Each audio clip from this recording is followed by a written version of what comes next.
사람을 처형을 했습니다. 그런데 결국 그래서 그 기로틴이 만든 단두대를 가리켜가지고 기로틴이라고 이름 붙였습니다. 그런데 그 기로틴은 어떻게 죽었습니까?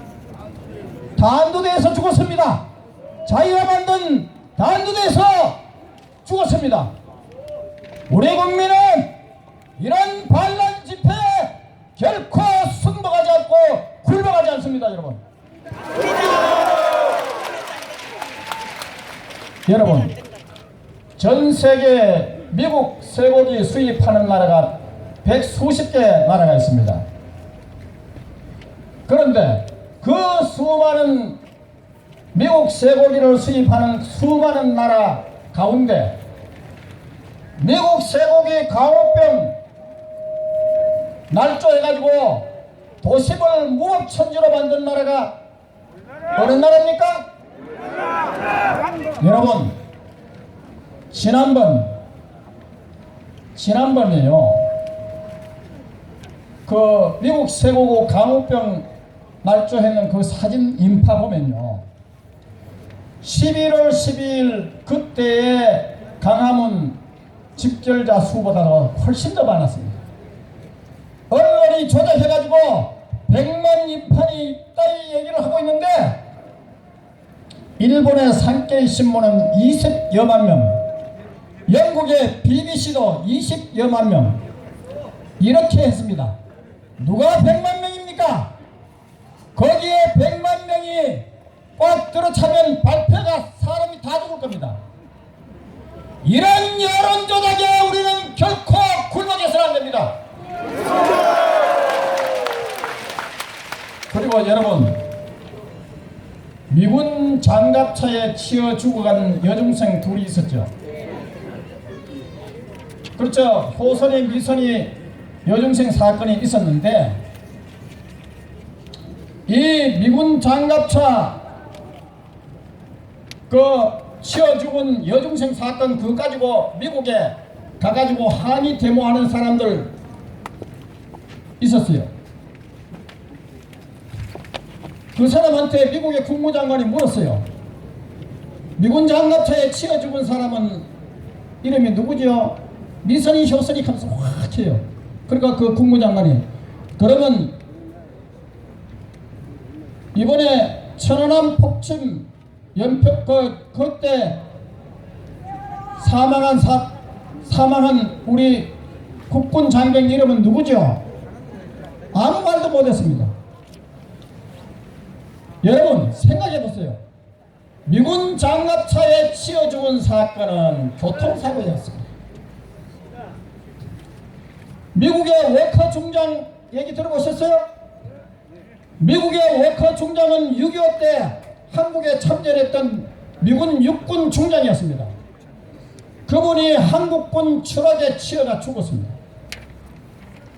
그러니까 이승만 대통령이 화가 나니까 어떻게 미군 육군 중장 차를 이렇게 교통사고를 내가 치여 죽였느냐, 극형에 처하라 하니까 미국에서 안 해올시다. 절대 극형에 처하면 안 됩니다. 다른 평범한 교통사고와 똑같이 취급해서 하지, 절대 이 사람을 극형에 치여서는 안 된다고 한 것이 미국입니다. 여러분, 미국 육군 중장 한국군 트럭에 교통사고로 죽었다고 해서 미국이 도심을 무법천지로 만든 적이 있습니까? 그런데 어떻게 전 세계에서 미군 군용차에 치여 죽은 교통사고 가지고 도심을 무법천지로 만든 나라는 대한민국뿐입니다. 여러분, 정신 차려야 됩니다. 이거 또라이 수준입니다. 어떻게 이럴 수가 있습니까? 자, 이제 우리 대한민국은, 그래서 우리 아까 유인상 목사님이 뭐라 했습니까? 대한민국의 위기에 빠졌다 했죠. 이제 구해야 된다 했죠.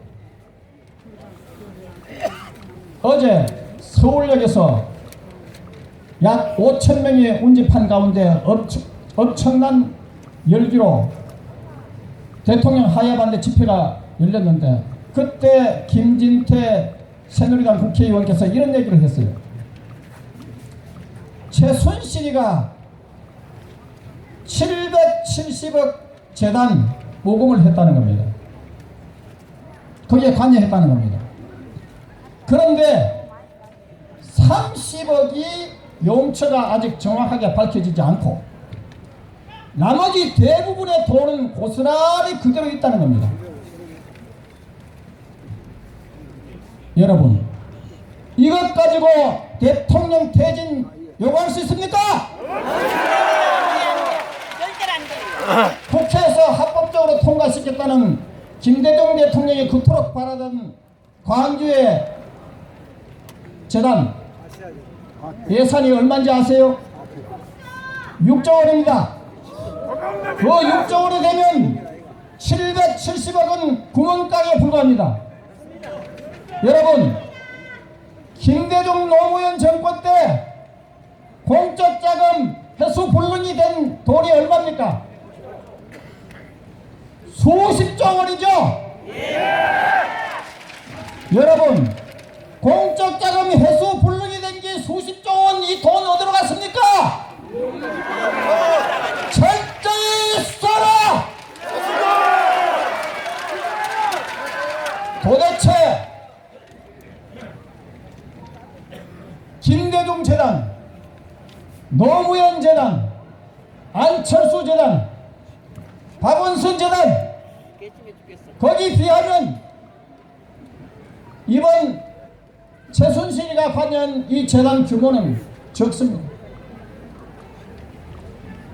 그런데 어떻게 제 눈에 대들보는 보지 못하고 남의 눈에 티끌만 보느냐?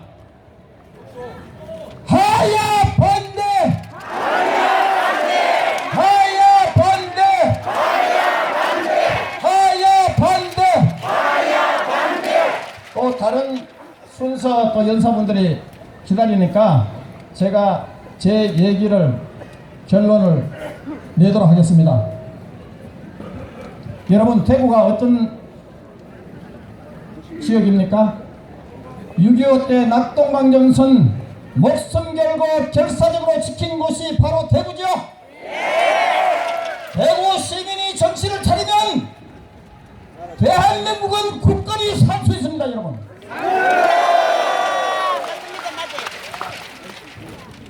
우리가 피땀으로 이룬 이 대한민국, 집집마다 선거철만 되면 젊은 세대와 기성세대가 서로 싸움을 하고 있는 이유가 위험한 정교조 세대의 교육을 받고 있기 때문에 그렇습니다. 그런데 지금 박근혜 대통령 퇴진 하는데, 여러분, 미국과 일본을 제치고 중국을 제치고 미국과 가장 먼저 FTA를 체결한 정권이 박근혜 정권이죠. 유럽의 유럽연합과 FTA 체결할 때 일본도 제치고 중국도 제치고 아시아에서 가장 먼저 FTA 체결한 나라가 바로 박근혜 정권이죠. 그리고 이석기 대한민국 북한에 동조해가지고 북한과 합세해서 대한민국을 무력으로 정복하려고 했던 이석기를 구속시킨, 처벌시킨 정권이 바로 박근혜 정권이죠. 그리고 이런 이석기를 비호하는 통진당, 위원전당 해산시킨 정권이 바로 박근혜 정권이죠. 소련은 해방군, 미군은 점령군이라고 가르치는 이런 엉터리 교과서 바꾸려고 한 국정교과서를 놓고 추진했던 정권이 어느 정권입니까? 박근혜 정권이죠. 여러분, 대통령은 퇴진해야 할 정권이 결코 아닙니다. 어디다가 삿대질을 하고 난리를 치고 단두대를 설치합니까? 대통령을